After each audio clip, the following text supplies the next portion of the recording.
Shalom, perkenalkan nama saya Suni Armelia Namnir dengan NIM 20520240046. Hari ini saya akan mempresentasikan tugas UTS saya untuk mata kuliah psikometri dasar. Oke, jadi kita akan mulai untuk pembahasan pertama dari psikometri dasar, yaitu merupakan konsep-konsep dasar dari psikometri. Apa sih sebenarnya psikometri itu? Psikometri sendiri merupakan cabang ilmu psikologi yang fokus pada pengukuran dan juga analisis perbedaan individu dalam aspek kognitif, kepribadian, dan juga perilaku. Selanjutnya ada latar belakang tujuan psikometri. Latar belakang psikometri itu sendiri merupakan kebutuhan untuk melakukan pengukuran psikologis yang akurat dan valid, dan tujuan utamanya itu merupakan untuk mengembangkan dan menguji alat ukur psikologi ataupun alat tes yang dapat memberikan informasi yang andal dan relevan tentang karakteristik psikologi individu. Selain itu, latar belakang dari psikometri juga merupakan kebutuhan untuk pengukuran psikologis yang akurat. Dengan psikometri muncul sebagai respon terhadap kebutuhan untuk mengukur aspek-aspek psikologi secara kuantitatif seperti kecerdasan, kemampuan kepribadian, dan juga minat. Nah, selain itu, psikometri juga berlatar belakang untuk perkembangan tes psikologi. Dalam sejarah psikometri melibatkan perkembangan tes psikologis yang dimulai dari tes mental sederhana hingga tes yang lebih kompleks dan berbasis teori psikologi, dan juga perluasan bidang pengukuran. Dengan psikometri menjadi tidak hanya terbatas pada pengukuran kecerdasan, tetapi juga mencakup pengukuran kemampuan, minat, sikap, dan berbagai aspek psikologis lainnya. Nah, selain itu, tujuan daripada psikometri sendiri adalah untuk mengembangkan alat tes ukur psikologis yang merupakan menjadi tujuan utama dari psikometri, yaitu menciptakan tes dan alat ukur psikologis yang valid, andal, dan juga objektif. Nah, selain itu juga bisa memastikan validitas dan keandalan tes. Dengan psikometri, kita bisa memastikan bahwa tes yang dikembangkan itu benar-benar mengukur apa yang dimaksud dan menghasilkan hasil yang konsisten. Selain itu juga bisa meningkatkan kualitas pengukuran psikologis. Dengan psikometri, kita bisa berupaya meningkatkan kualitas pengukuran psikologis dengan mengembangkan metode analisis statistik yang tepat dan interpretasi hasil tes yang lebih akurat.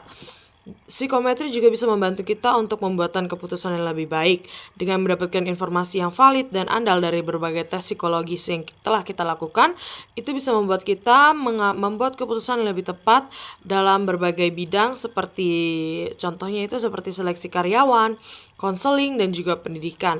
Dengan psikometris, kita juga bisa memahami karakteristik psikologis individu.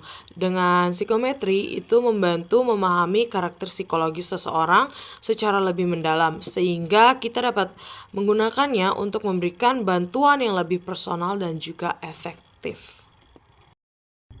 Kita akan masuk ke dalam materi tentang atribut dan juga variabel psikologi. Yang pertama adalah atribut psikologi. Apa itu atribut? Atribut itu merupakan karakteristik ataupun ciri-ciri yang dimiliki oleh individu atau objek yang bersifat psikologis maupun fisiologis. Ada berbagai jenis atribut, itu dimulai dari kognitif, afektif, emosional, dan kepribadian. Dalam pengukuran atribut sendiri, atribut psikologis itu diukur dengan berbagai alat ukur seperti tes psikologi, yaitu tes kecerdasan, tes kepribadian, dan juga menggunakan kuesioner, skala, maupun wawancara. Untuk atribut tadi kan ada berbagai jenis atribut seperti kognitif, emosional, afektif, ataupun kepribadian. Nah, untuk atribut kognitif itu dia berkaitan dengan kemampuan berpikir seperti mengingat, memecahkan masalah, dan juga kecerdasan. Sedangkan untuk atribut yang berjenis afektif itu berkaitan dengan perasaan dan sikap individu terhadap suatu objek ataupun situasi. Untuk emosional itu berkaitan dengan bagaimana cara individu itu merespons situasi ataupun peristiwa dengan emosi dan juga perasaan. Dan yang terakhir adalah kepribadian yang berkaitan dengan karakteristik setiap individu yang unik dan membedakan individu satu dengan individu yang lainnya. Dan juga atribut psikologi itu biasanya pada umumnya diukur dengan menggunakan skala ordinal ataupun skala interval. Setelah membahas atribut, kita akan masuk ke dalam materi variabel psikologi. Apa itu variabel psikologi? Kalau tadi atribut merupakan karakteristik yang dimiliki seseorang dalam bentuk psikologis maupun fisiologis, variabel itu merupakan atribut yang dapat berubah atau bervariasi baik dalam jumlah maupun jenisnya.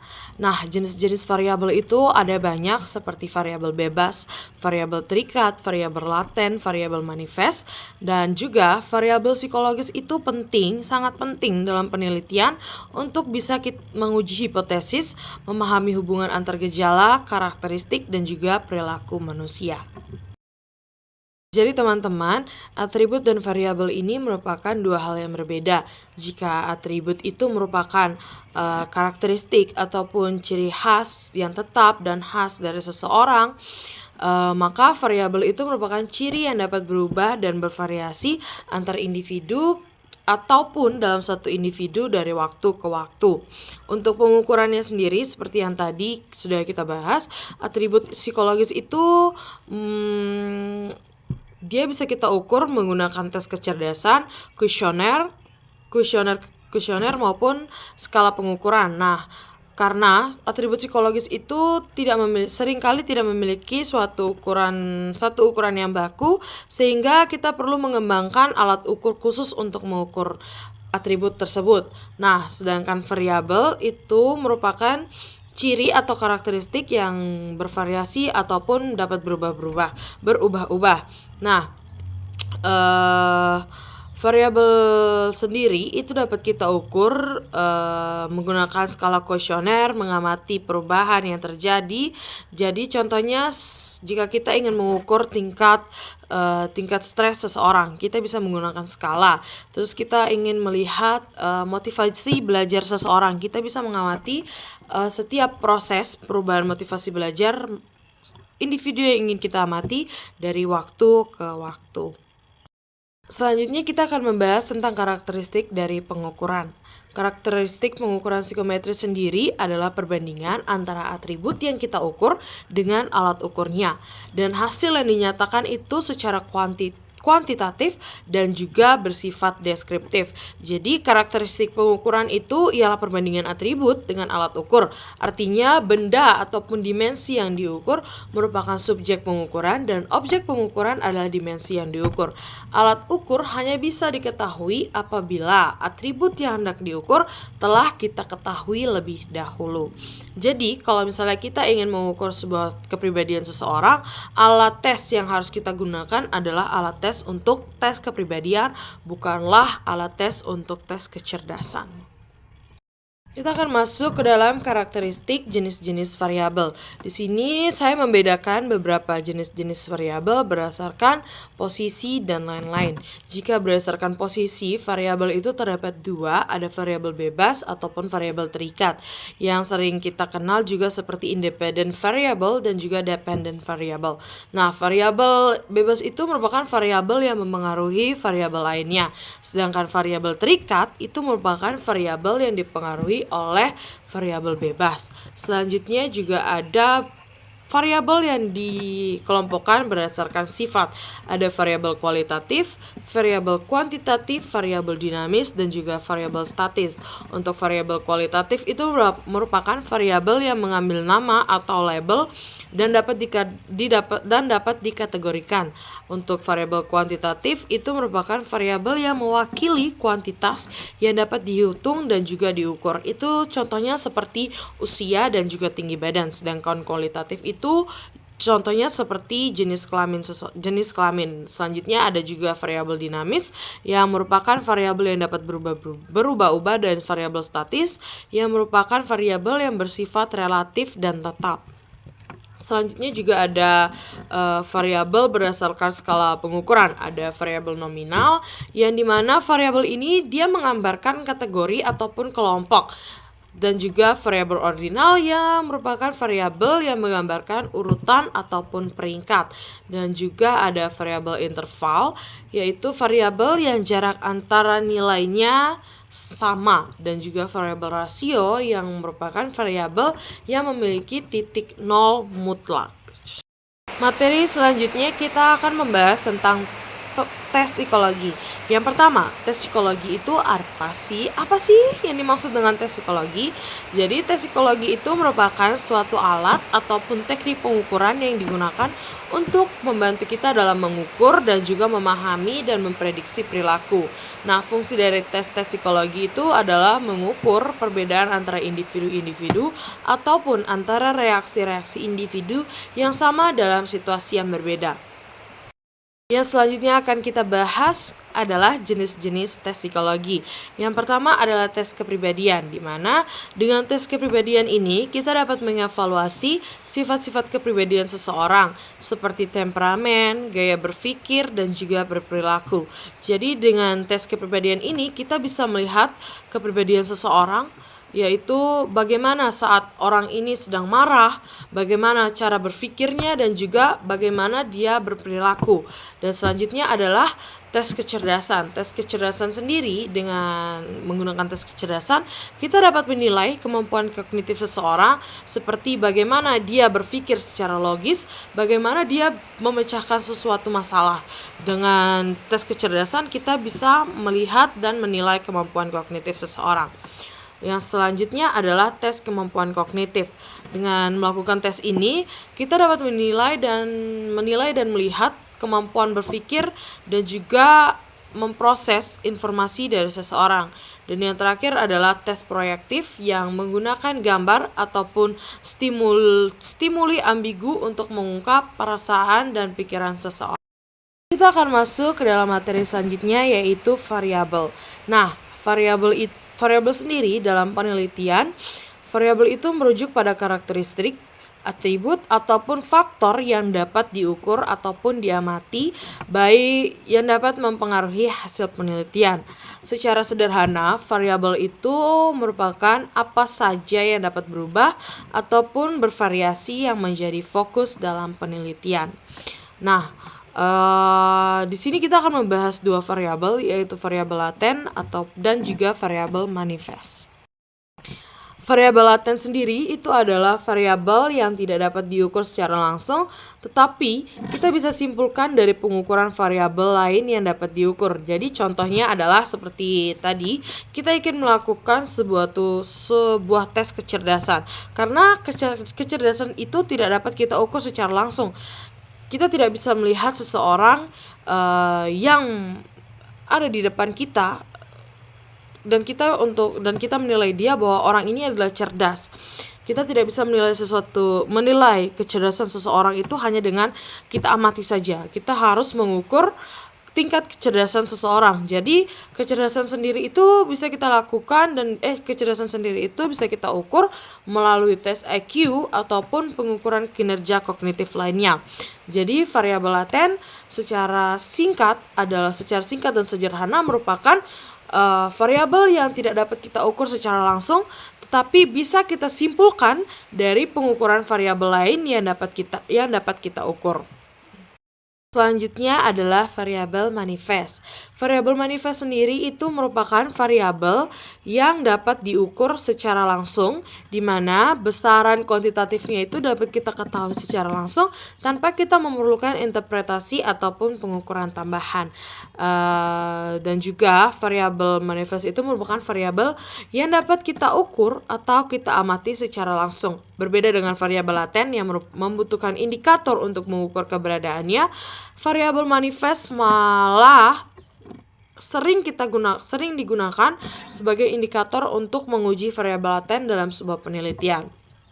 Nah, jadi contoh dari variabel manifest sendiri itu merupakan tinggi badan, berat badan yang bisa kita ukur dan hasilnya bisa kita amati secara langsung. Nah, variabel manifest sendiri itu seperti yang tadi saya katakan sering digunakan untuk mengukur variabel laten dalam penelitian, terutama dalam model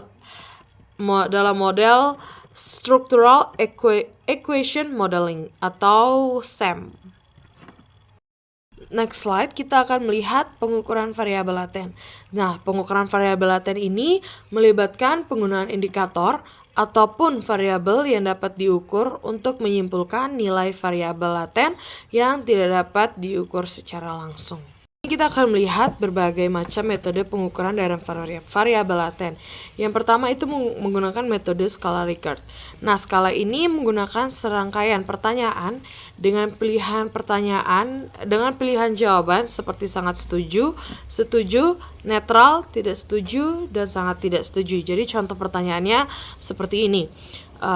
Saya merupakan orang yang sangat emosional jika melihat sesuatu film yang sedih. Di situ kita bisa pilih jawabannya, apakah sangat setuju dengan pernyataan tersebut, setuju, netral, tidak setuju, atau sangat tidak setuju. Nah, selanjutnya adalah skala diferensial. Nah, di skala diferensial semantik. Nah, di dalam skala ini kita menggunakan pasangan kata yang berlawanan makna. Misalnya baik buruk, senang atau senang sedih. Nah, ini itu berfungsi untuk mengukur suatu konsep. Nah, selanjutnya ada juga metode proyeksi. Dalam metode ini kita menggunakan data dari beberapa variabel yang terukur untuk bisa memprediksi nilai dari variabel laten. Selanjutnya, kita akan melihat model-model pengukuran. Yang pertama adalah model reflektif, di mana dalam model reflektif ini indikator dianggap sebagai cerminan dari variabel laten dan perubahan dalam indikator mencerminkan perubahan dalam variabel laten. Selanjutnya ada model formatif yang merupakan di mana indikator dianggap sebagai penyebab ataupun penentu dari variabel laten. Yang pertama kali kita akan bahas adalah pengukuran nominal.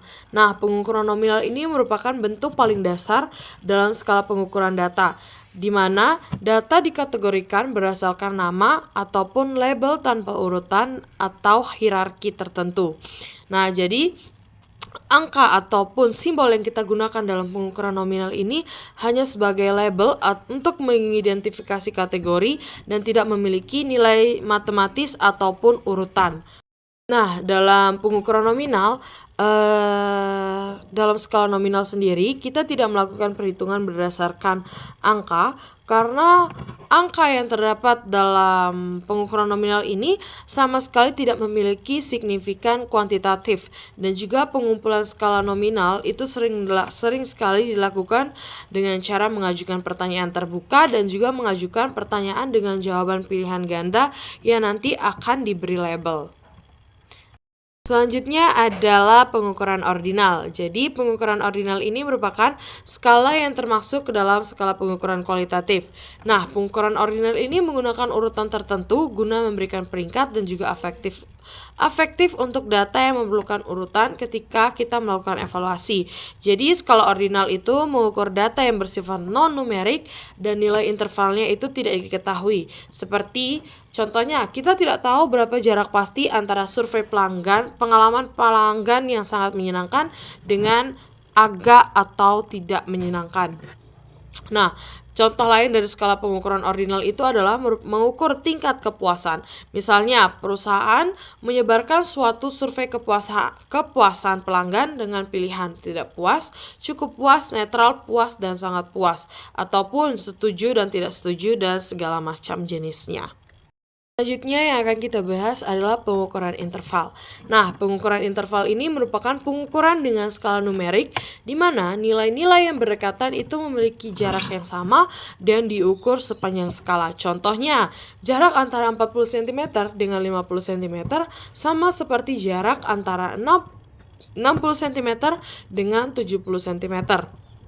Nah, data ini pasti akan berbentuk angka dan merupakan salah satu skala pengukuran kuantitatif. Nah, dalam skala interval ini, nilai 0 itu biasanya bersifat arbiter, yang artinya di mana suatu variabel tetap bisa diukur meskipun nilainya itu memiliki nilai yang negatif. Interval data juga bisa dapat ditambah ataupun dikurangi, namun tidak dapat dibagi ataupun dikali. Nah, contoh skala interval itu adalah pengukuran suhu menggunakan derajat Celcius. Jadi 16 derajat, contohnya itu seperti 16 derajat Celcius lebih dingin dibandingkan dengan 20 derajat Celcius. Contoh lain dari pengukuran interval itu merupakan tes IQ, di mana tes IQ itu merupakan tes yang mengukur kemampuan kognitif. Jadi, di mana skor dari hasil tes IQ itu menunjukkan perbedaan dalam kemampuan, tetapi tidak ada titik nol yang sebenarnya, seperti kecerdasan seseorang itu adalah 0. Selanjutnya adalah pengukuran rasio. Jadi rasio itu merupakan skala pengukuran kuantitatif yang memudahkan kita untuk mencari perbedaan antara variabel dan juga memberikan urutan data. Nah, dengan skala pengukuran ini memungkinkan kita untuk melakukan semua jenis perhitungan dan juga menarik kesimpulan secara pasti. Pengukuran rasio ini memberikan perbedaan dengan interval, di mana rasio itu tidak memiliki nilai negatif. Jadi jika interval itu memiliki nilai negatif di dalam pengukuran rasio, tidak ada yang namanya nilai negatif. Nah, contoh dari pengukuran rasio sendiri itu adalah data ukuran tinggi badan. Kan tidak mungkin ada tinggi badan yang memiliki nilai 0 bahkan negatif. Jika nilainya 0, maka data itu dianggap tidak ada. Kita di mana-mana seseorang jika mengukur tinggi badan itu pastilah tinggi badannya itu tidak ada yang di angka 0 maupun negatif. Berat badan juga seperti itu. Jadi contoh-contoh pengukuran rasio itu seperti tinggi badan, berat badan. Nah, dalam penelitian, skala rasio ini dapat memberikan informasi yang paling rinci dibanding jenis lainnya.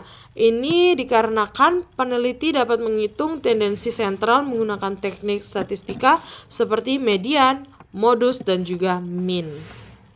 Nah, jika kita ingin memutuskan untuk kapan kita harus menggunakan skala rasio, terlebih dahulu kita harus tahu apakah variabel pada data yang kita miliki itu semua karakteristik skala interval dan nilai nolnya adalah mutlak.